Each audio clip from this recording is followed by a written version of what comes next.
Olá a todos, sejam muito bem-vindos a mais uma sessão de Mulheres Heroínas.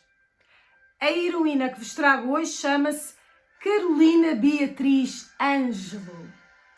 Carolina Beatriz Ângelo é portuguesa, nasceu na Guarda em 1878 e é uma mulher muito especial pela sua personalidade forte e também pelo o símbolo que representa.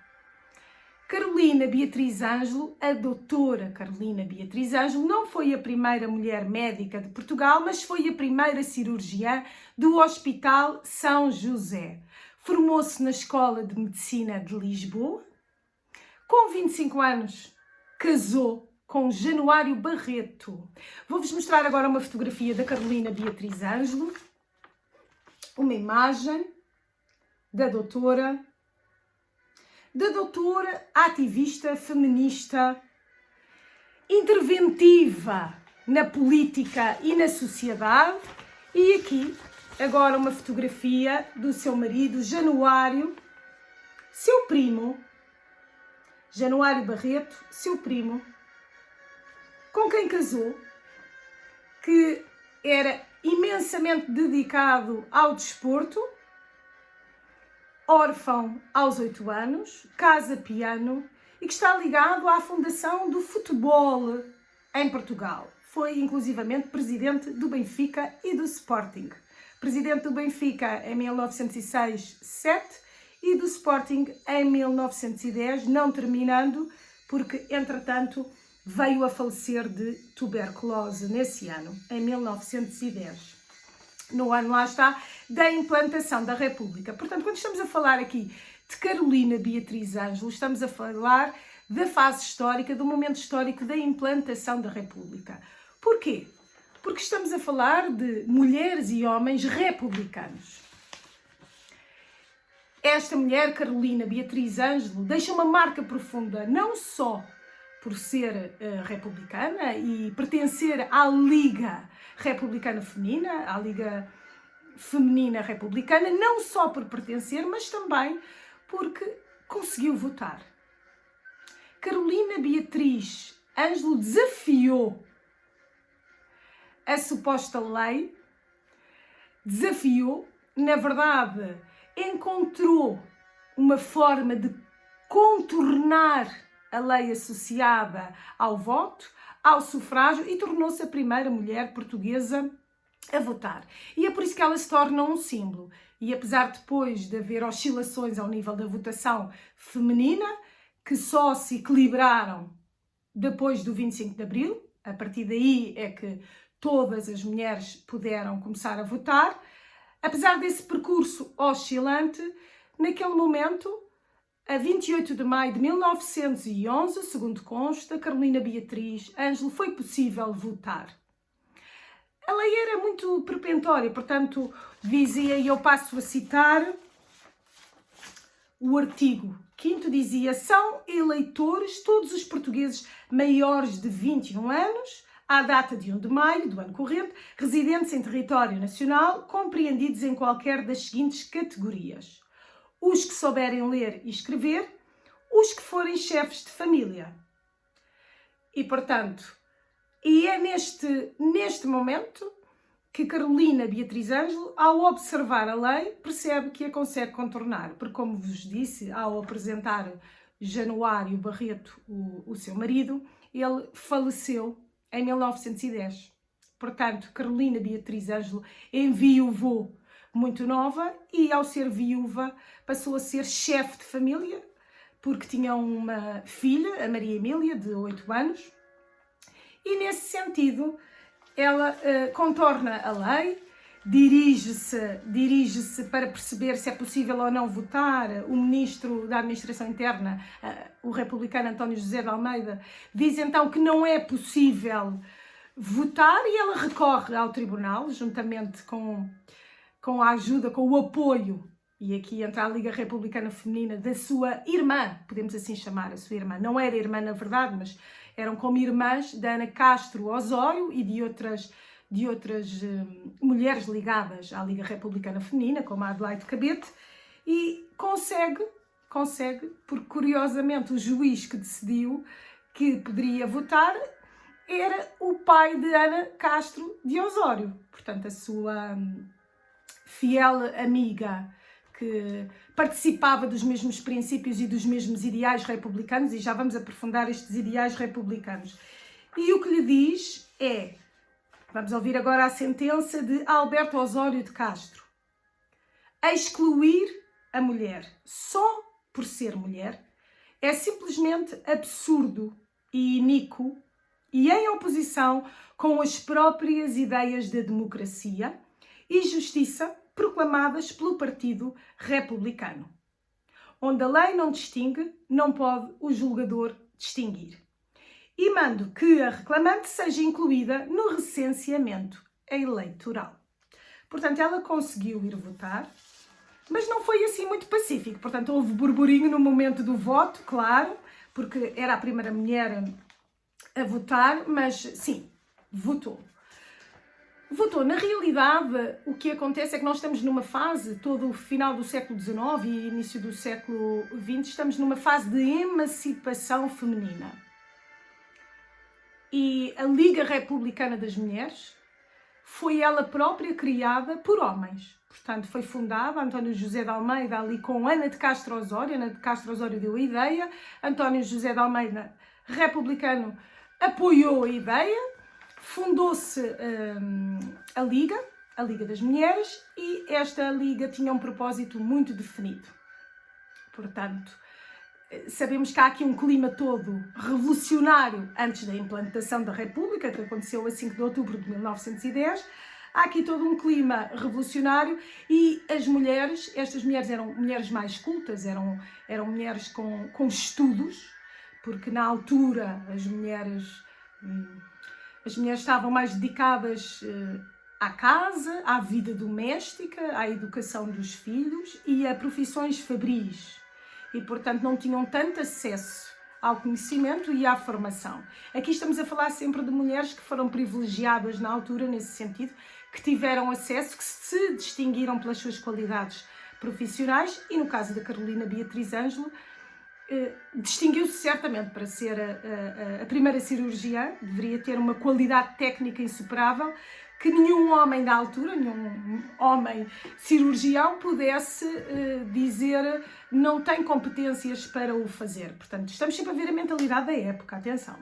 Mas a evolução da mente humana é mesmo assim, há estas visões contraditórias e que nós, com o pensamento da atualidade, pensamos como é que isto é possível, não é? Como é que isto é possível? É por isso que é sempre bom, às vezes, deslocarmos-nos no tempo para a frente, imaginarmos como seria esse tempo à frente, para perceber que também há pensamentos atuais que, nesse sentido, estagnaram.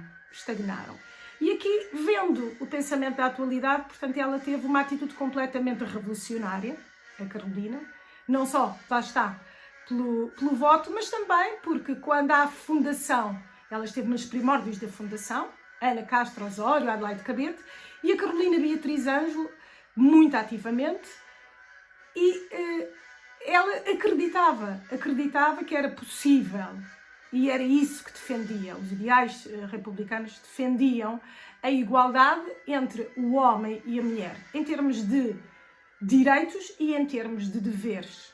Defendia a lei do divórcio, defendia cuidados às crianças e educação às crianças. Portanto, nós começamos a ver que todos estes ideais republicanos, à luz do pensamento atual, estão muito próximos com aquilo que nós achamos que serão ou que deverão ser quase a supressão básica das condições humanas, não é? Corresponde à supressão básica das condições humanas, de todos podermos ter direitos e deveres iguais e termos acesso à saúde e termos acesso ao conhecimento, às escolas, a uma educação, certo?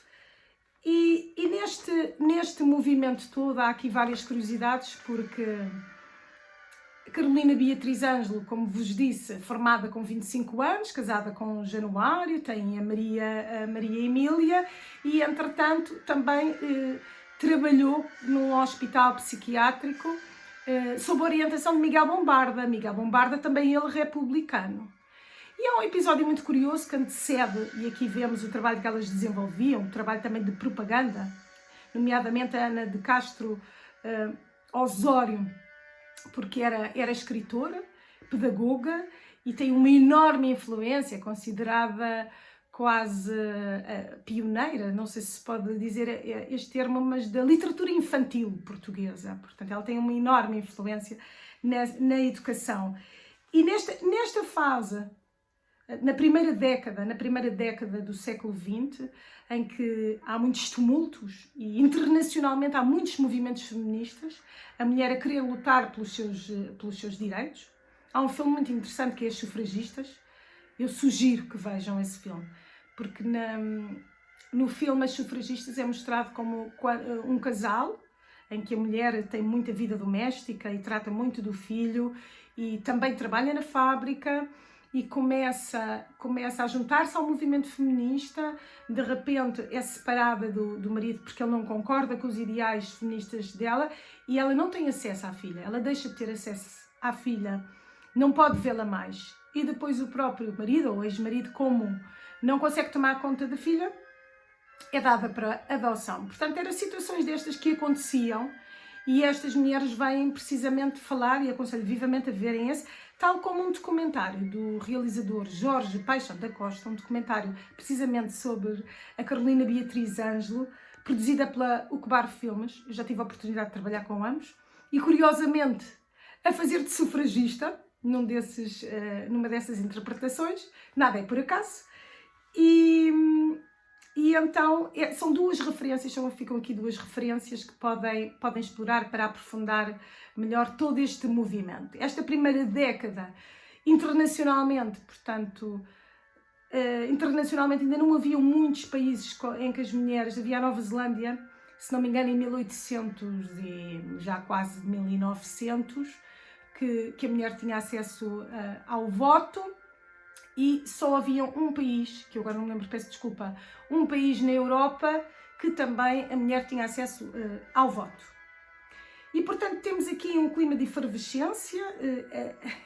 Nos outros países, nomeadamente a Inglaterra, elas vestiam-se de homem, elas eram muito reivindicativas e, portanto, eram manifestações até violentas. E aqui é curioso porque Carolina Beatriz Ângelo tem uma visão um pouco diferente. Ela diz-nos, não é preciso vestirmos de homem, podemos estar completamente vestidas de mulheres e fazer na mesma o nosso apelo, a nossa reivindicação pela igualdade de direitos.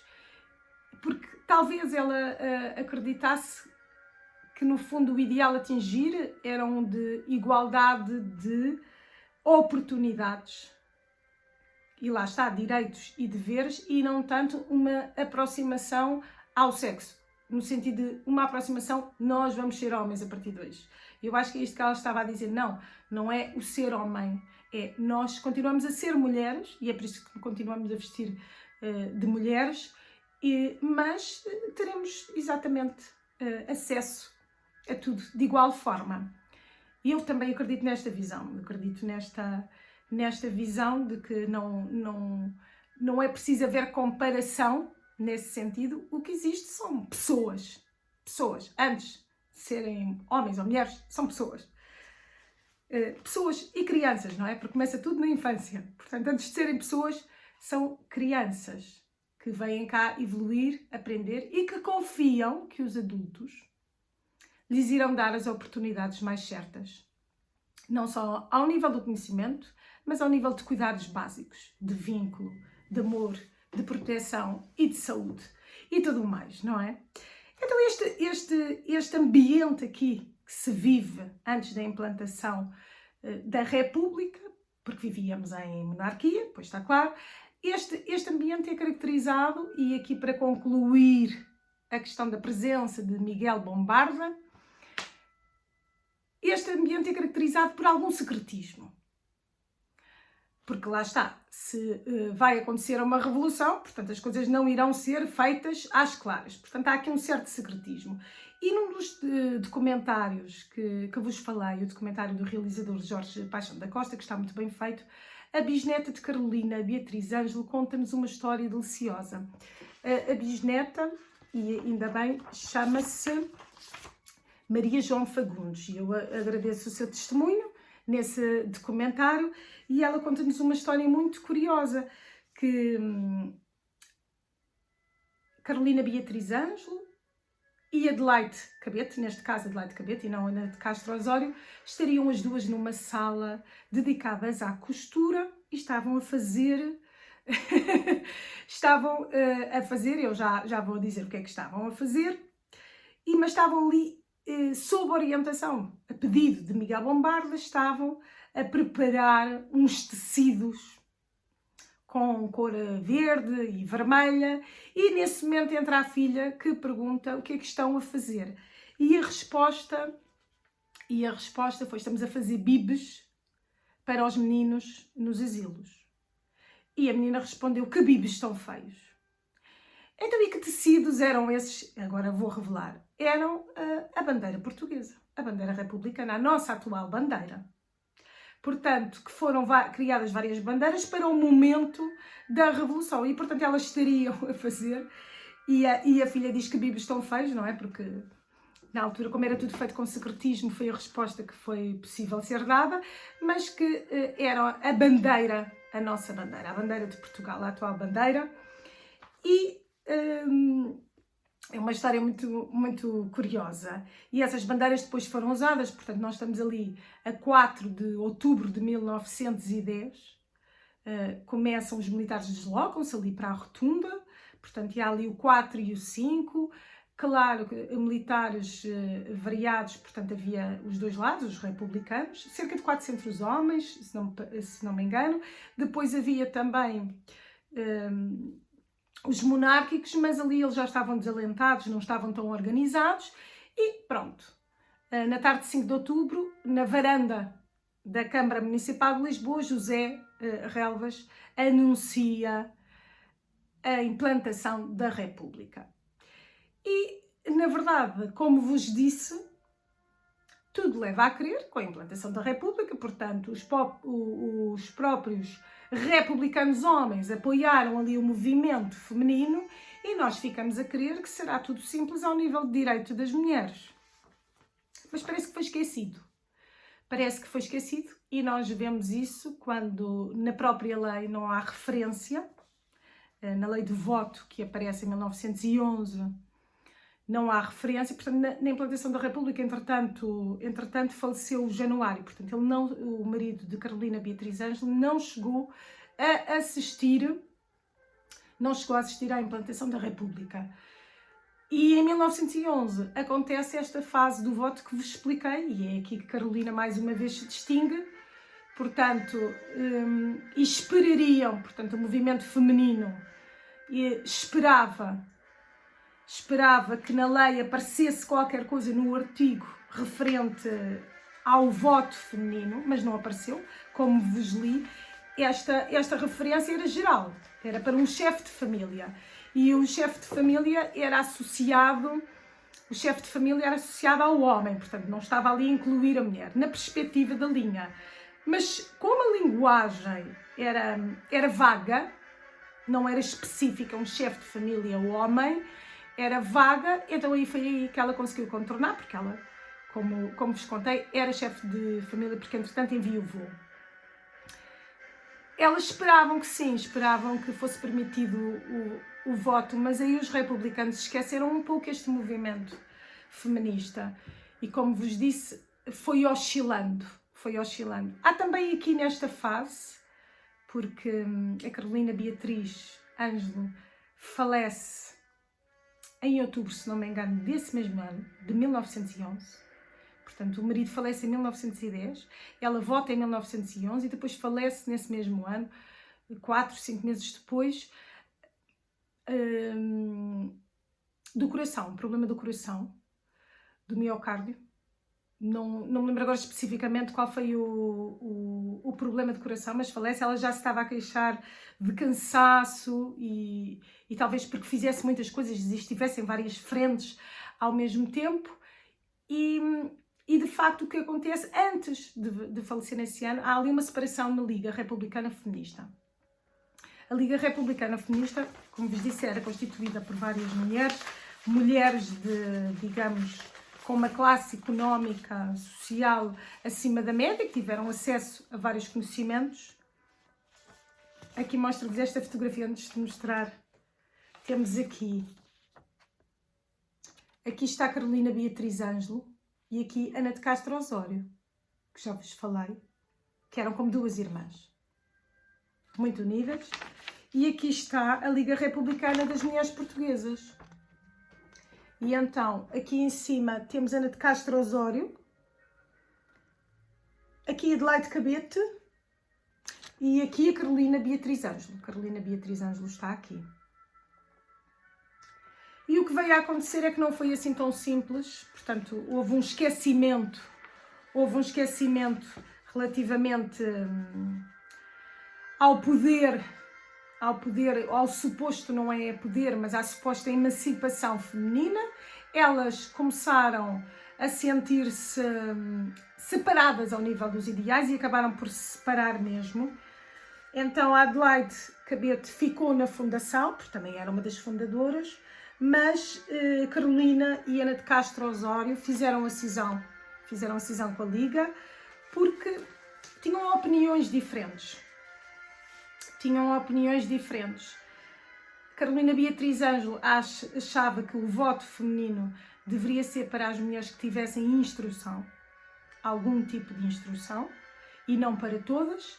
A Adelaide Cabete considerava que seria para todas. Portanto, esta foi a cisão. O que aconteceu depois, após a morte de Carolina Beatriz Ângelo, o que aconteceu depois é que houve de facto esta oscilação. Portanto, só em 75 é que o acesso geral para as mulheres votarem foi mesmo implementado. Antes disso, acontecia serem algumas mulheres com algum tipo de educação superior. Portanto, as coisas vão caminhando sempre caminhando a passos mais lentos. E nesse sentido temos de ter sempre muito cuidado, porque as guerras, e neste caso nós que estamos numa pandemia, afetam profundamente os avanços ao nível de humanidade. Se por um lado criam coisas que também podem ser muito positivas, porque eu acredito que em todas as circunstâncias nós conseguimos tirar o melhor e percepcionar, ter mais discernimento para o pior, também há retrocessos ao nível de algo que já estava a ser implementado e que de repente não avança. E nós vemos isso na atualidade. E por isso devemos ter mais atenção e basear-nos nestes exemplos de vida que são profundamente inspiradores. Ela deveria ter uma personalidade nesse sentido inspiradora, de não desistência. A mulher que arregaça as mangas, portanto, e pensa na própria profissão. Cirurgiã, portanto, não tem medo do sangue, não tem medo de ver, e nós já estávamos numa fase em que já havia o raio-x, como sabem, não é? Portanto, falámos de Marie Curie na sessão passada, portanto, já havia o raio-x, já havia o estetoscópio. E, portanto, as mulheres, quando observavam as outras mulheres, acabava, para a mentalidade da época, acabava por ser até mais próximo do que sendo um homem a auscultar ou observar, porque exigiria o despir a roupa. Nós estamos sempre a ver à luz da época, atenção, porque na atualidade nós sabemos, é médico, é médico, é médica, é médica, portanto não se colocam sequer essas questões, certo? Mas neste sentido torna-se uma referência de que nós não devemos desligar-nos em fases de sensibilidade, quer seja uma pandemia ou outras, como viram, tivemos a ditadura, mas não nos devemos sensibilizar dos cuidados primários básicos, de atenção ao próximo, ao outro, e de serviço e de utilidade, que no fundo estas mulheres também procuravam, porque elas estiveram intimamente ligadas a ajudar as condições das mulheres nos partos, por exemplo.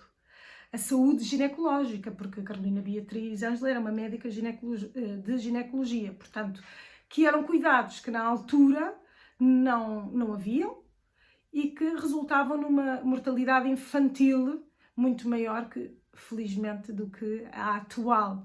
E eu penso nisto porque, para quem já foi mãe, sabe perfeitamente que hoje em dia, felizmente, conseguimos ser suficientemente bem acompanhadas nesse processo. E, portanto, era isto que estas mulheres também defendiam. E estamos a falar de saúde pública, estamos a falar de coisas que nós sentimos como o básico nos dias de hoje. Certo? Acho que já vos falei, de um modo geral, tudo aquilo que vos queria apresentar acerca de Carolina Beatriz Ângela, mas claro que vocês podem sempre investigar. Deixo-vos aqui mais uma vez o documentário, o filme Sufragistas e claro, sempre um enorme respeito por alguém que não só pensa, mas faz. E esta união entre pensamento e ação é de louvar.